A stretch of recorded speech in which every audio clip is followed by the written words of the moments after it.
penjelasan saya terkait nasib P3K R2 dan R3 mengenai status kebijakan dan peluangnya.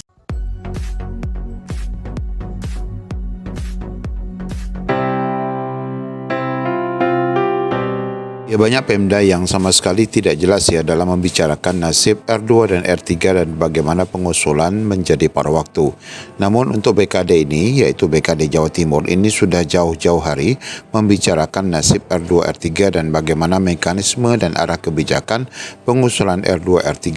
Kita akan lihat penjelasan lengkap dari BKD Jawa Timur yang kita kutip dari kanal BKD Jawa Timur juga ini berkenaan dengan mekanisme pengusulan rekan-rekan R2 dan R3. Selamat mendengarkan. Penataan tenaga non-ASN kita harus mengacu pada ketentuan yang mengatur dari pusat ya. Yang pertama yaitu keputusan Menpan RB nomor 15 tahun 2025 tentang kriteria pelamar tambahan pada seleksi P3K non-ASN yang terdaftar dalam pangkalan data BKN. Jadi nanti ini yang terdaftar dalam pangkalan data BKN inilah yang kita masukkan dulu ya, namanya itu R2 dan R3. Yang kedua, keputusan Menpan RB nomor 16 tahun 2025 yang mengatur tentang pegawai pemerintah dengan perjanjian kerja paruh waktu. Yang ketiga yaitu surat Menpan RB nomor B/239 M.SM.01.00 tahun 2025 yang mengatur tentang penjelasan pengadaan P3K. Ini aturan-aturannya ya, kita mengacunya pada kebijakan penataan tenaga non-ASN yang dikeluarkan oleh Kemenpan RB. Lanjut, kebijakan penataan tenaga non-ASN sesuai dengan keputusan Menpan RB nomor 15 tahun 2025 tentang kriteria pelamar tambahan pada seleksi P3K non-ASN yang terdaftar dalam pangkalan database, kita harus ada beberapa kriteria. Salah satu kriterianya yaitu yang pertama tidak TMS pada seleksi administrasi pengadaan P3K tahap pertama. Jadi saya jelaskan dulu bahwa pengadaan P3K tahap pertama seleksinya dilaksanakan pada bulan Desember tahun 2024. Jadi kalau mereka TMS pada seleksi administrasi pengadaan P3K tahap pertama, maka akan masuk P3K tahap kedua. Yang kedua, TMS pada seleksi administrasi pengadaan CPNS. Yang ketiga, belum melamar pada seleksi pengadaan ASN. Jadi dia memang belum masuk pada CPNS ya, karena ASN ini ada dua, baik CPNS maupun P3K. Yang selanjutnya yaitu MS, memenuhi syarat seleksi administrasi namun tidak mengikuti seleksi kompetensi P3K tahap pertama, atau memenuhi syarat seleksi administrasi namun tidak mengikuti seleksi CPNS ya. Nah, selanjutnya terkait kebijakan penataan tenaga non-ASN, ini juga jenis jabatannya sesuai keputusan Menpan RB nomor 15 tahun 2025 itu juga sudah tertentu. Yang pertama yaitu pengelola umum operasional. Yang kedua, operator layanan operasional. Yang ketiga, pengelola layanan operasional. Yang keempat, penata layanan operasional. Nah, mekanisme pengusulan formasi bagi pelamar pada instansi pemerintah yang belum mengusulkan formasi P3K dapat melamar pada jabatan yang telah ditentukan dan diberikan kebutuhan atau formasi. Setelah pengumuman hasil seleksi dapat dilakukan penyesuaian penetapan kebutuhan jabatan pada saat pengusulan nomor induk P3K paling lama 3 bulan setelah pengumuman hasil seleksi sepanjang sesuai dengan persyaratan jabatan.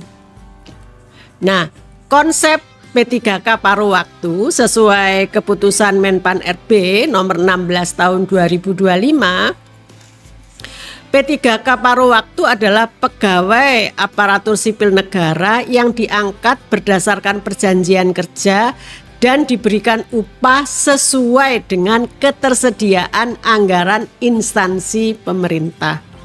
Ya. Yang kedua, P3K paruh waktu ditetapkan sebagai pegawai pada instansi pemerintah dan diberikan nomor induk P3K atau nomor identitas pegawai ASN. Nah, selanjutnya pengangkatan P3K paruh waktu hanya dilakukan untuk penataan pegawai non-ASN melalui pengadaan ASN tahun anggaran 2024. Ya. Nah, sedangkan untuk penentuan lulus seleksi P3K formasi tahun 2024, nah yang perlu diprioritaskan yang pertama adalah XTHK 2. Ini R2 ya. Yang kedua, terdaftar dalam pangkalan database BKN. Ini yang R3. Yang ketiga, aktif bekerja minimal 2 tahun secara terus menerus. Nah, ini berarti yang nanti sudah selesai tes ya. Lanjut. Nah, pokok substansi sesuai dengan Kepmenpan nomor 16 tahun 2025. Yang pertama, exit plan penyelesaian penataan tenaga non-ASN. Ini untuk memperjelas status non-ASN untuk mengisi jabatan ASN. Ya, sebenarnya non-ASN di lingkungan Pemprov itu semuanya sudah memiliki nomor induk kepegawaian dari BKD. Nantinya ini akan diperjelas dengan mempunyai nomor induk P3K dari BKN. Ya, yang kedua berdasarkan hasil seleksi ASN tahun anggaran 2024. Semuanya yang masuk ini harus mengikuti seleksi. Nggak ada masuknya itu lewat titipan atau apa, nggak ada. Semuanya harus mengikuti seleksi. Ya. Yang ketiga, diperuntukkan bagi tenaga non-ASN yang terdaftar dalam pangkalan database BKN dengan ketentuan yang pertama telah mengikuti seleksi non-ASN yang terdaftar dalam pangkalan database BKN dengan ketentuan yang pertama telah mengikuti seleksi CPNS tahun anggaran 2024 namun tidak lulus. Ya. Yang kedua, telah mengikuti seluruh tahapan seleksi P3K tahun anggaran 2024 namun tidak dapat mengisi lowongan kebutuhan. Jadi tidak sesuai dengan formasi ya. Nah, seperti itu. Yang keempat, nomor induk diterbitkan oleh BKN yang seperti saya jelaskan tadi. Tadinya nomor induknya dari BKD, sekarang kejelasannya sudah diterbitkan oleh BKN. Yang kelima, mendapatkan penghasilan paling sedikit sesuai dengan besaran yang diterima saat menjadi non-ASN. Yang keenam, PPK dapat mengajukan pengangkatan P3K paruh waktu menjadi P3K berdasarkan ketersediaan anggaran dan hasil evaluasi kinerja yang diatur dalam regulasi selanjutnya. Yang terakhir, dalam hal P3K paruh waktu mengajukan pindah instansi, yang bersangkutan dianggap mengundurkan diri. Nah ini loh, jadi intinya seperti itu. Peserta seleksi P3K yang tidak lolos mengisi formasi dan berasal dari non-ASN terdata database BKN. Ya, ini yang untuk tahap pertama ya. Jadi tetap akan kita proses. Gaji dan tunjangan berasal dari anggaran di luar belanja pegawai. Tadi sudah saya jelaskan, itu masuk pada belanja barang dan jasa. Besaran nominal gaji dan tunjangan paling sedikit sama dengan besaran yang diterima pada saat menjadi non-ASN, dilamar dan sesuai dengan perjanjian kerja. PPK dapat mengajukan P3K paruh waktu menjadi P3K berdasarkan ketersediaan anggaran dan hasil evaluasi kinerja. Jadi artinya P3K paruh waktu nantinya bisa menjadi penuh waktu, namun harus melihat ketersediaan anggaran dan hasil evaluasi kinerja. Ini mekanisme dan waktunya akan diatur dalam regulasi Surat Edaran Kemendagri nomor 227 tanggal 16 Januari tahun 2025. Ini substansinya mengatur terkait yang pertama membahas penganggaran gaji bagi pegawai pemerintah dengan perjanjian kerja atau P3K paruh waktu, serta dasar pemutakhiran klarifikasi, kodifikasi, dan nomenklaturnya. P3K paruh waktu diangkat berdasarkan perjanjian kerja dan diberikan upah sesuai dengan ketersediaan anggaran instansi pemerintah terkait dengan besaran upah yang diberikan paling sedikit sesuai dengan besaran yang diterima saat menjadi non-ASN. Jadi pada saat ini ya, atau sesuai dengan upah minimum wilayah terkait. Ya, atau ya. Nah, selanjutnya sumber pendanaannya kalau P3K paruh waktu selain kalau paruh waktu itu sumber pendanaannya berdasarkan pada belanja barang dan jasa, tapi kalau P3K penuh waktu itu berdasarkan pada anggaran belanja pegawai sesuai ketentuan peraturan perundang-undangan. Akan disediakan kode rekening, klasifikasi, kodifikasi, dan nomenklatur perencanaan pembangunan dan keuangan daerah untuk masing-masing nama jabatan P3K paruh waktu. Nah, yang ketiga, apabila anggaran belanja jasa pegawai P3K paruh waktu belum tersedia atau belum cukup tersedia dalam APBD tahun anggaran 2025, pemerintah daerah dapat menggunakan belanja tidak terduga atau BTT dengan cara melakukan perubahan peraturan kepala daerah tentang penjabaran APBD tahun anggaran 2025. Lanjut. Nah, sesuai dengan ketentuan Surat Edaran Dirjen Bina Keuangan Negara Kementerian Dalam Negeri nomor 900.1/664/KUDA tanggal 14 Februari tahun 2024. Ini substansinya mengatur yang pertama, pegawai non-ASN yang sedang mengikuti tahapan seleksi tetap lanjut bekerja dan dapat diberikan gaji sebagaimana yang diterima tahun sebelumnya. Sumber anggaran pada belanja barang dan jasa.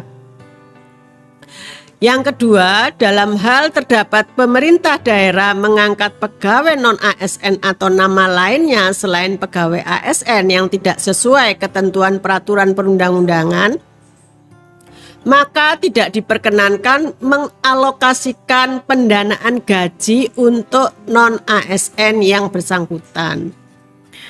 Bagi pegawai non-ASN yang tidak terdaftar dalam pangkalan data atau database pegawai non-ASN BKN namun masih mengikuti proses seleksi sebagaimana maksud Surat Menteri Pendayagunaan Aparatur Negara dan Reformasi Birokrasi nomor B garis miring 5993 garis miring M.SM.01.00